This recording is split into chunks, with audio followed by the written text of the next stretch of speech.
Chapter 8 of The Lost Princess of Oz by L. Frank Baum. Chapter 8 The Mysterious City. There they sat upon the grass, their heads still swimming from their dizzy flights, and looked at one another in silent bewilderment. But presently, when assured that no one was injured, they grew more calm and collected, and the Lion said with a sigh of relief, "Oh, who would have thought those merry-go-round mountains were made of rubber?" "Are they really rubber?" asked Trot. "They must be," replied the Lion, "for otherwise we would not have bounded so swiftly from one to another without getting hurt." "That is all guesswork," declared the Wizard, unwinding the blankets from his body, "for none of us stayed long enough on the mountains to discover what they are made of. But where are we?" "That's guesswork," said Scraps. "The shepherd said the Thistle Eaters live this side of the mountains and are waited on by giants." "Oh, no," said Dorothy. "It's the Herkus who have giant slaves, and the Thistle Eaters hitch dragons to their chariots." "How could they do that?" asked the Woozy. "Dragons have long tails which would get in the way of the chariot wheels." "And if the Herkus have conquered the giants," said Trot, "they must be at least twice the size of giants. Perhaps the Herkus are the biggest people in all the world." "Perhaps they are," assented the Wizard in a thoughtful tone of voice. "And perhaps the shepherd didn't know what he was talking about. Let us travel on toward the west and discover for ourselves what the people of this country are like." It seemed a pleasant enough country, and it was quite still and peaceful when they turned their eyes away from the silently whirling mountains. There were trees here and there, and green bushes, while throughout the thick grass were scattered brilliantly colored flowers. About a mile away was a low hill that hid from them all the country beyond it, so they realized they could not tell much about the country until they had crossed the hill. The red wagon having been left behind, it was now necessary to make other arrangements for traveling. The Lion told Dorothy she could ride upon his back, as she had often done before, and the Woozy said he could easily carry both Trot and the Patchwork Girl. Betsy still had her mule, Hank, and Button Bright and the Wizard could sit together upon the long, thin back of the Sawhorse, but they took care to soften their seat with a pad of blankets before they started. Thus mounted, the adventurers started for the hill, which was reached after a brief journey. As they mounted the crest and gazed beyond the hill, they discovered not far away a walled city, from the towers and spires of which gay banners were flying. It was not a very big city indeed, but its walls were very high and thick, and it appeared that the people who lived there must have feared attack by a powerful enemy, else they would not have surrounded their dwellings with so strong a barrier. There was no path leading from the mountains to the city, and this proved that the people seldom or never visited the whirling hills. But our friends found the grass soft and agreeable to travel over, and with the city before them, they could not well lose their way. When they drew nearer to the walls, the breeze carried to their ears the sound of music, dim at first, but growing louder as they advanced. "That doesn't seem like a very terrible place," remarked Dorothy. "Well, it looks all right," replied Trot from her seat on the Woozy, "but looks can't always be trusted." "My looks can," said Scraps. "I look Patchwork, and I am Patchwork, and no one but a blind owl would ever doubt that I'm the Patchwork Girl." Saying this, she turned a somersault off the Woozy, and alighting on her feet, began wildly dancing about. "Are owls ever blind?" asked Trot. "Always in the daytime," said Button Bright. but Scraps can see with her button eyes both day and night. Isn't it queer?" "It's queer that buttons can see at all," answered Trot. "But, good gracious, what's become of the city?" "I was going to ask that myself," said Dorothy. "It's gone! It's gone!" The animals came to a sudden halt, for the city had really disappeared, walls and all, and before them lay the clear, unbroken sweep of the country. "Dear me!" exclaimed the Wizard. "This is rather disagreeable. It is annoying to travel almost to a place and then find it is not there." "Where can it be, then?" asked Dorothy. "It certainly was there a minute ago." "I can hear the music yet," declared Button Bright, and when they all listened, the strains of music could plainly be heard. "Oh, there's the city over at the left!" called Scraps, and turning their eyes, they saw the walls and towers and fluttering banners far to the left of them. "We must have lost our way," suggested Dorothy. "Nonsense," said the Lion. "I and all the other animals have been tramping straight toward the city ever since we first saw it." "Then how does it happen—" "Never mind," interrupted the Wizard. "We are no farther from it than we were before. It is in a different direction, that's all, so let us hurry and get there before it again escapes us." So they went directly toward the city, which seemed only a couple of miles distant. But when they had traveled less than a mile, it suddenly disappeared again. Once more they paused, somewhat discouraged, but in a moment the button eyes of Scraps again discovered the city, only this time it was just behind them in the direction from which they had come. "Goodness gracious!" cried Dorothy. "There's surely something wrong with that city. Do you suppose it's on wheels, Wizard?" "It may not be a city at all," he replied, looking toward it with a speculative glance. "What could it be, then?" "Just an illusion." "What's that?" asked Trot. "Something you think you see, but don't see." "I can't believe that," said Button Bright. "If we only saw it, we might be mistaken. But if we can see it and hear it, too, it must be there." "Where?" asked the Patchwork Girl. "Somewhere near us," he insisted. We will have to go back, I suppose," said the Woozy with a sigh. So back they turned and headed for the walled city until it disappeared again, only to reappear at the right of them. They were constantly getting nearer to it, however, so they kept their faces turned toward it as it flitted here and there to all points of the compass. Presently the Lion, who was leading the procession, halted abruptly and cried out, "Ouch!" "What's the matter?" asked Dorothy. "Ouch! Ouch!"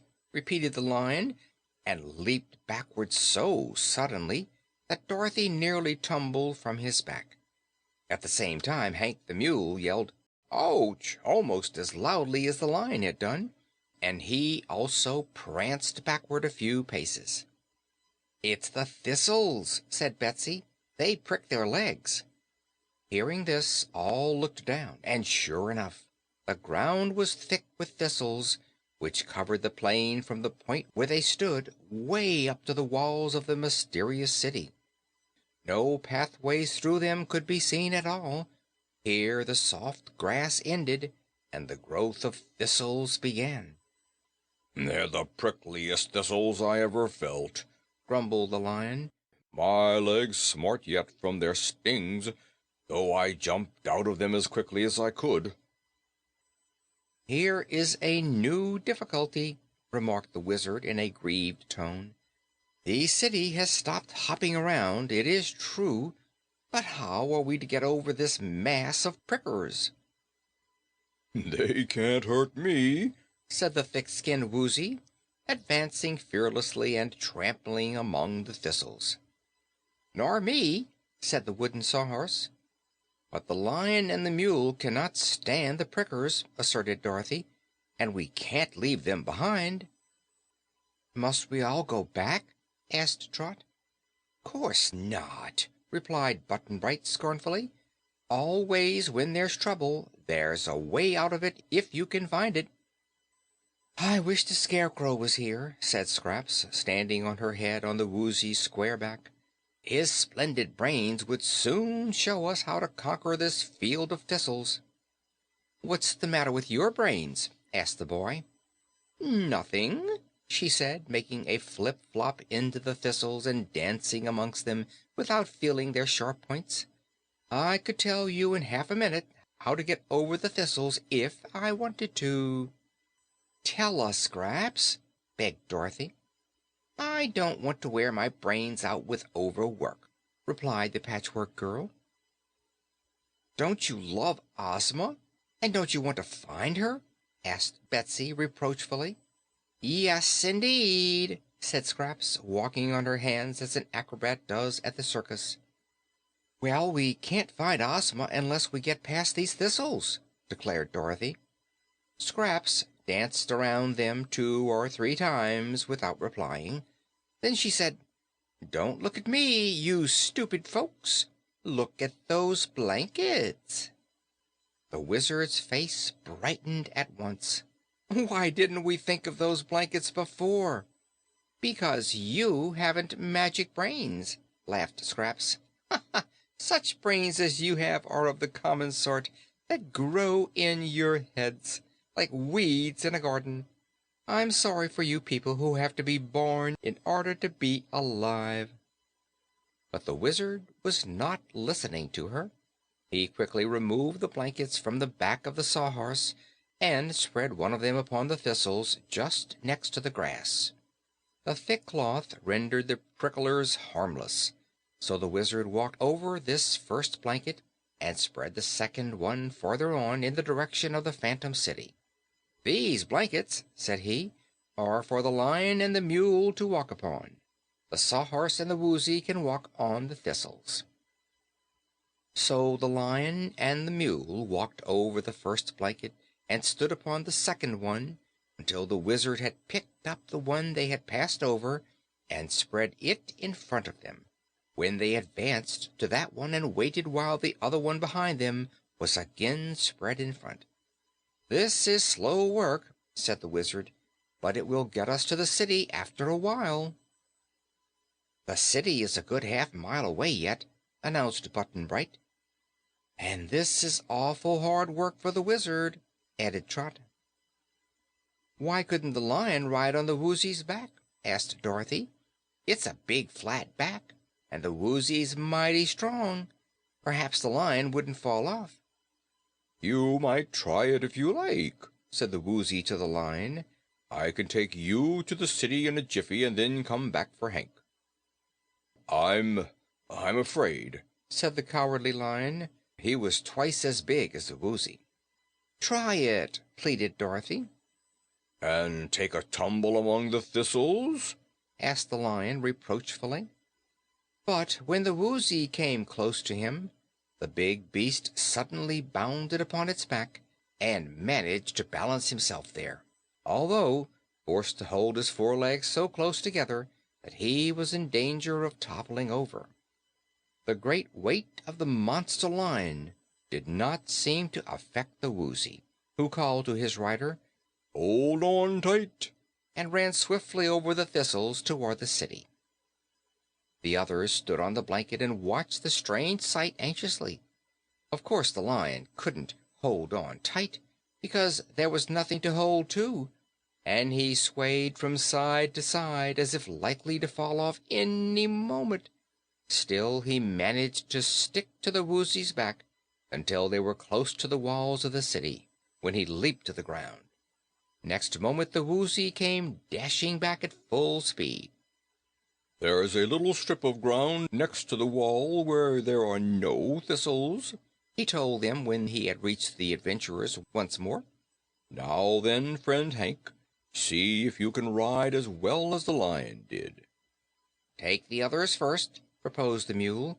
So the Sawhorse and the Woozy made a couple of trips over the thistles to the city walls, and carried all the people in safety, Dorothy holding on to little Toto in her arms.